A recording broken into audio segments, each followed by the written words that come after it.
আসসালামু আলাইকুম সবাই। আমি এখন টেক্সাসের ডালাসে আছি এবং এখানে এসে অপ্রত্যাশিতভাবে আমার খুব প্রিয় একজন সিনিয়র, খুব অনুকরণীয় মানের একজন সিনিয়র নাম মেজর নাজমুল স্যার। উনি পিজিআরে ছিলেন, আমি এসএসএফে ছিলাম। আমরা একসাথে কাঁধে কাঁধ মিলিয়ে বঙ্গভবন, গণভবন, তারপরে মাঠে ওই রোদ বৃষ্টিতে কত ডলা খাওয়া মানুষ।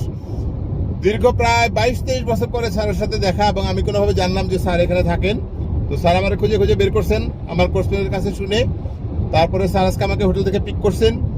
এখন ওই বেস্ট বাই, কস্টকো এসব জায়গা থেকে ঘোরায় টোরা এখন পুরো টেক্সাস শহর ঘোরায় ঘোরায় দেখাচ্ছেন। মানে এটা একটা অন্যরকম ফিলিং। এখানে আসার পরে আমার দুজন কোর্সমেট ছিল, তারা সরে গেছে, অন্য স্টেটে ট্রান্সফার হয়ে গেছে। ইউসুফ, তারপরে মনিরুল, এরা। আর ব্রিগেডিয়ার রোকন স্যার এখানে ফার্স্ট অন কোর্সের আমার ওয়াইসি ছিলেন OWR প্লাস আমার ভাইয়ের কোর্সমেট।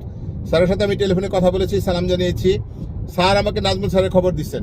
নাজমুল স্যার তো কাজকর্ম বাদ দিয়ে আমাকে পিক করে এখন আবার জোর জবরদস্তি করতেছে তার বাসায় ডিনার করার জন্য। তারপর ব্রিগেডিয়ার রিয়াজ আছেন এখানে 25th লং কোর্সের। মানে এটা অন্যরকম একটা অনুভূতি। কিন্তু আমার আবার কালকে একটা স্পেশাল প্রেজেন্টেশন আছে, অনেক প্রিপারেশনের বাকি আছে, প্লাস ঘুমের এই 6 ঘন্টার ডিফারেন্সের কারণে আমার ঠিকমতো ঘুম হচ্ছে না। সবকিছু মিলে আমি স্যারের কাছে হাত পা ধরে ক্ষমা চেয়ে কোনো রকম তার বাসা থেকে মাপ চেয়ে যে এখন আমাকে হোটেলে ড্রপ করতে যাচ্ছেন। তো স্যার এখানে আছেন, এটা সবাইকে জানাই দিচ্ছি আমি।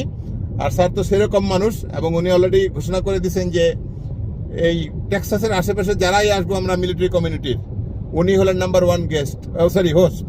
তো স্যার আপনি একটু কাইন্ডলি আপনার মুখ থেকে একটু বলে দেন সবাইকে, শুনুন RFM এর আমাদের কমিউনিটির সবাইকে।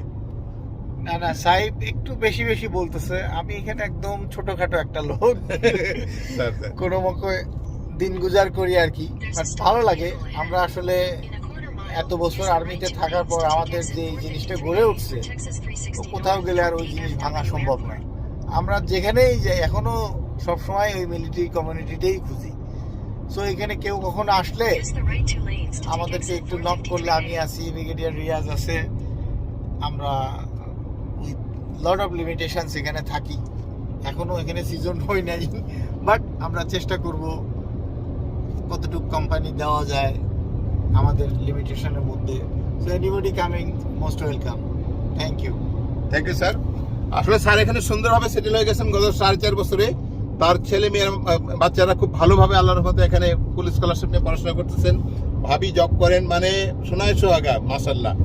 তো আমাদের একটা প্রিয় কথা ছিল কোর্সে, যে পাইলে পরে বন্ধুর মন গাং পার হইতে কতক্ষণ। আর স্যারকে দেখে আমার সেই কথাই মনে হচ্ছে যে আমরা এই দীর্ঘদিন PGRSF কাজ করে যে অ্যাফিলিয়েশনটা তৈরি হয়েছে 22 বছর পরে, এটা একটু ম্লান হয় নাই।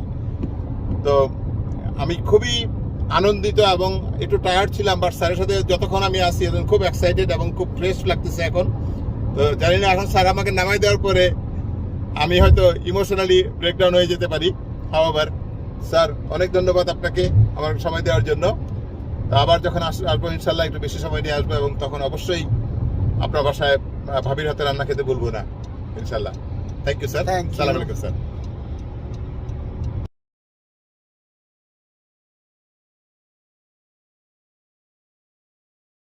This is American Airlines museum.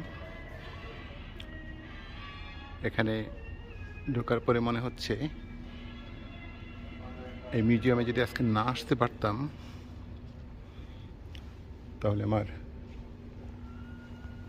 ট্রিপটা হয়তো অপূর্ণ থেকে যেত, বা আমেরিকান এয়ারলাইন্স একাডেমিতে যে ট্রেনিং কনফারেন্সটা করে যাচ্ছি এটার পূর্ণতা পেত না। নাইস।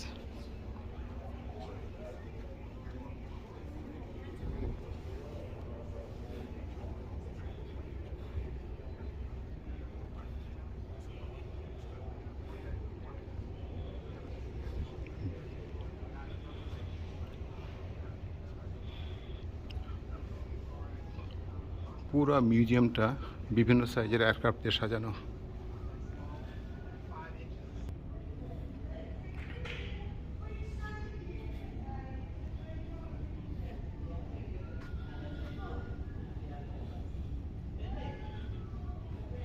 এই মিউজিয়ামটা আমাকে জর্ডানের আর্টিলারিক মিউজিয়ামের কথা মনে করিয়ে দিচ্ছে। ওখানে যত ধরনের কামান সারা পৃথিবীতে ব্যবহৃত হয়েছে সব সবকটা পুরানো এবং নতুন ভার্সনের সমাহার। এটা হলো পুরোটাই আমেরিকান এয়ারলাইন্সের, one of the oldest airlines. এখানে in memoriam of September the 11, so এখানে অনেক কিছু।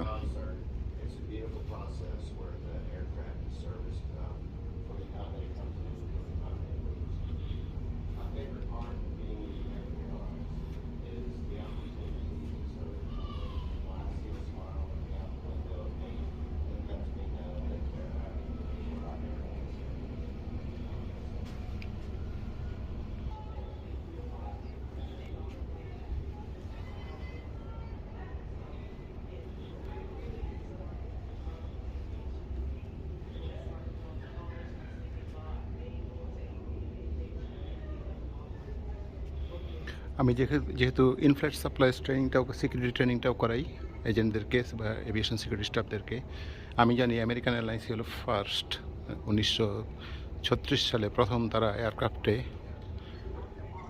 ক্যাটারিং বা ওই ফুড সাপ্লাই দেওয়া শুরু করেছিল। এরা অনেক কিছুতে পায়োনিয়ার। এটা একটা এয়ারক্রাফটের ফ্লাইট ডেক, ককপিট। আমার মনে হয় এটা এটা কি প্রথম কিনা সারা পৃথিবীর? Why is it significant? Pilot seat.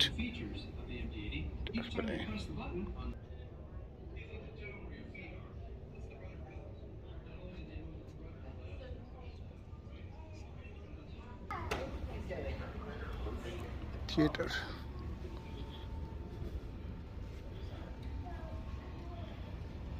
Flight tracker. এটা একটা সুভিনির শপ, ওখান থেকে বেশ কিছু সুভিনির কিনেছি, স্পেশালি লেপেল পিনস, কাফলিংস।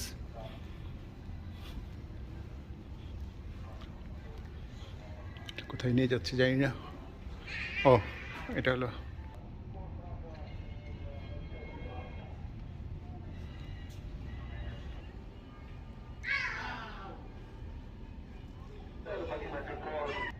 আমাদের এয়ারফোর্সের মোটোটা এখানে, the sky is the limit. এটা কি আমেরিকার অরিজিনাল কিনা আমি জানি না। ফ্লাইট ট্রেকার, এখানে প্রত্যেকটা ডেস্টিনেশনে এদের 350 ডেস্টিনেশনস সারা ওয়ার্ল্ড ওয়াইড, এবং ডেইলি 6700 ফ্লাইট টেক অফ করে বা ল্যান্ড করে।